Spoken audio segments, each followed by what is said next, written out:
Hi, welcome to Yellow Chair Chats. I'm your host, Mary Hewitt of Unlocking Childhood. In these quick segments, I'll be sharing big ideas about all things children and childhood. So pull up a seat, settle in, and let's go.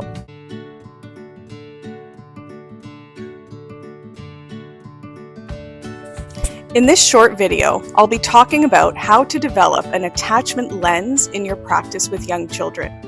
But before we go there, let's start with a general understanding of attachment theory. Attachment theory essentially explains how an emotional bond forms between a child and their caregiver in the first years of their life. From an evolutionary perspective, attachment is thought to be an essential need for the infant's survival. In short, infants need to form strong bonds with their primary caregivers so they can have not just their physical, but also their emotional needs met. And depending on the quality of that bond or the level of warmth and responsiveness from the caregiver, this impacts the child's core beliefs about themselves, about others, and the world. And this then shapes the way they move into relationships and develop over time, and can even impact them well into adulthood.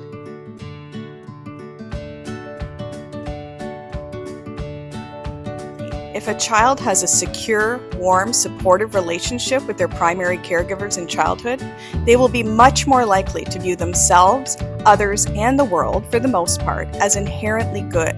As a result, they navigate their day-to-day lives with a healthy level of trust and emotional intelligence, which often means their relationships are healthy and secure. On the other hand, if a child experiences an inconsistent, cold, or unpredictable relationship with their primary caregiver, they are more likely to see themselves, others, and the world as untrustworthy and even threatening. Because of these core beliefs, these children will often move into relationships with distrust and a limited understanding of their own emotional world. Because of these core beliefs, their relationships are often shaky, fragile, scary, or may even be non-existent.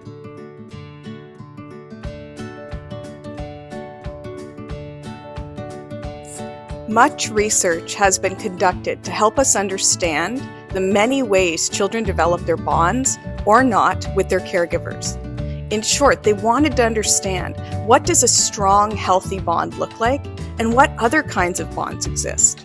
What if a child doesn't have a close relationship with their caregiver? And how do these many ways of attaching play out in a child's life? As a result of this research, 4 attachment styles were developed, which explain how these 4 different styles of connection or disconnection are formed. It explains how these attachments impact the child and what this might mean for them later in life as well. The first is a secure attachment style. A child is likely to develop this style when their earliest caregivers are consistently sensitive, warm, and responsive to their physical and emotional needs. This creates the core belief in the child that I am good, others are mostly good, and the world is a good, safe place. The second style is the anxious or ambivalent attachment style. A child is likely to develop this kind of attachment when their caregivers are inconsistently sensitive to their physical and emotional needs. In other words, they learn that sometimes their caregivers will be warm and responsive when they're upset, and other times they may not show up for them at all. It's a toss-up. The child's core beliefs then are, I doubt or distrust myself, others, and the world. The third style is the avoidant attachment. A child typically develops this style when their early caregivers are consistently insensitive. For example, when the child seeks comfort, they're told to toughen up or are ignored altogether. They learn that their emotional world isn't valid or important and is met with minimal interest or care from the adults in their lives. As a result, the child's core belief becomes, the world is unsafe, I am alone, and I can't rely on others. The final attachment style is the disorganized attachment. A child will develop this style when their caregivers are frightening or just evoke fear in the child. Oftentimes, caregivers have unresolved trauma and may even have substance abuse issues or mental illness. In this case, when the child seeks comfort, they're met with any number of responses, from warmth all the way up to abuse. The core belief this child develops is, I am unworthy of love, I'm unworthy of protection and care. And this world is a dangerous, hostile place.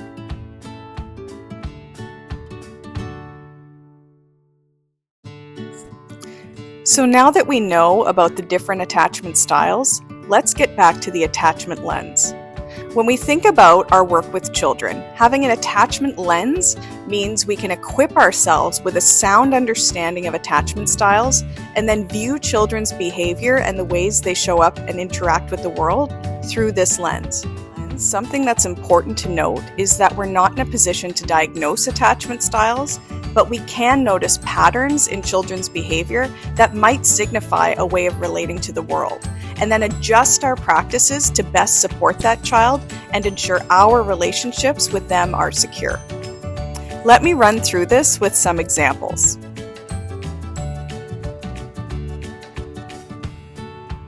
When we understand what secure attachment looks like in children, we might see patterns of behavior such as this.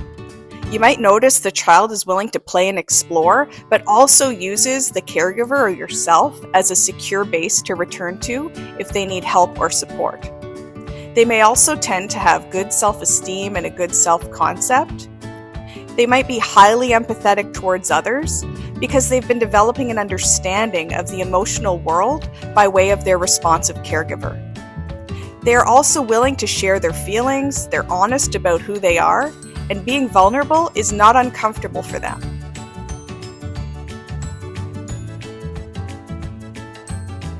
Or if we suspect an insecure attachment style like anxious attachment, we might see behaviors in a child like this. They tend to distrust others or are highly suspicious. They have high distress when separated from a caregiver and are not easily consoled when they return.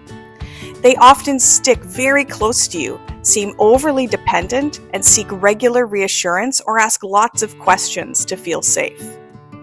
In both of these scenarios, the secure and anxiously attached, if we're wearing our attachment lenses and we see these patterns of behavior, we may be able to identify the child's attachment style and then use this information to adjust our approaches accordingly.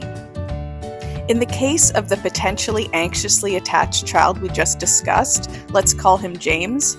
Because we know separation is difficult for him and he needs regular reassurance to feel safe, we might try a few strategies. We might ensure James has access to his comfort items like stuffies and blankets when needed. We may create a visual schedule and indicate who the adults will be in the room for different parts of the day so that he knows what to expect. When we leave, we might remind James that we will be returning. We can also slowly offer some space between us and James, perhaps supporting them in entering play with other children and then sitting nearby. And then, over time, gradually backing off as they appear more comfortable on their own. We might try giving them a smile or even a thumbs up from afar as a little dose of reassurance that you are still there as a safe haven if needed. And when James seeks comfort, we offer it willingly as a reminder that we can be counted on as consistently sensitive caregivers. This is an example of us as caregivers deepening our understanding of the children in our care and then providing highly responsive relationships as a result. This is using the attachment lens.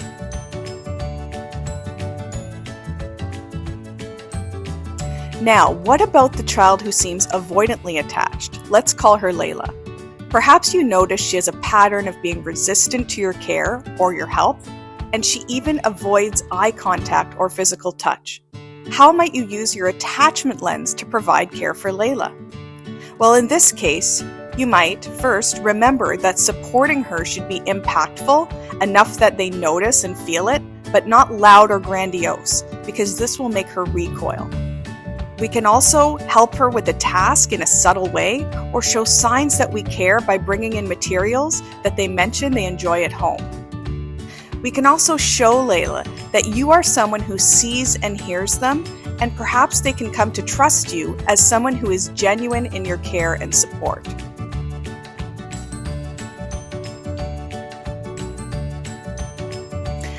Finally, what about the child with disorganized attachment? Let's call him Tanner. Maybe you notice Tanner is visibly frightened and consistently apprehensive in his world. They seem like they're living on the edge with their emotions right at the surface. Remember, these children often live in a perpetual state of fear, and this is why they're always ready to respond to threat and their big emotions arise very quickly. How might you use your attachment lens to support Tanner? Well, to begin with, as was mentioned, these children don't feel safe much of the time and may even be waiting for something bad to happen. So establishing safety and predictability is key. Having a rhythm to your program, consistent schedule, consistent caregivers, and so on. You also want to maintain firm and warm boundaries so that they know that you are predictable and you won't be changing your approach in big sweeping ways. For a child like Tanner, it's also very important that all professionals and caregivers involved in his life have a consistent approach, so regular meetings to ensure that predictability is key. These are all examples of the power of having and developing your attachment lens when working with children. As a final note, I want to mention that I recognize you likely work closely with families as well, aka adults. The research tells us that attachment styles and wounds can persist into adulthood as well, impacting how adults relate to the world around them. So this means our attachment lens doesn't have to be solely focused on children. We can also use this lens when interacting with families or others too. Do you notice patterns in the ways they show up in the world? If so, you can use this information to deepen your understanding of them and adjust your approach. If you enjoyed this video, please like and subscribe to my YouTube channel, and you'll see more Yellow Chair Chats in the future.